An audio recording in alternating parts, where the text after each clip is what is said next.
I mean, that's what attracted me, this beautiful culture that I wanted to learn about Mm, 30 years ago. And I mean, even at that time, some of my mother's friends, very conservative friends, mm, weren't too impressed that I had such a strong interest in Japan. And yeah, they were using words I didn't really appreciate at the time. And then I think when they found out I was marrying a Japanese, I think they stopped saying those words.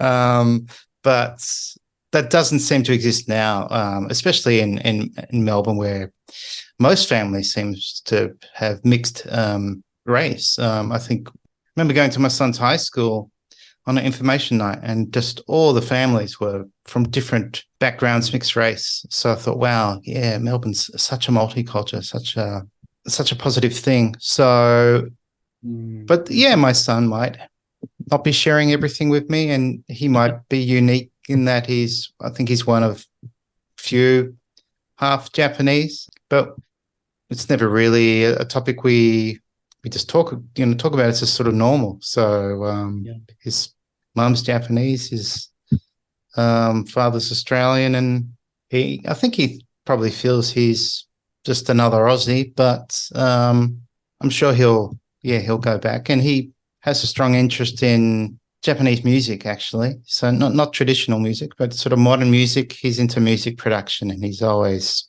amazed at actually Japan's relationship with jazz. So yes.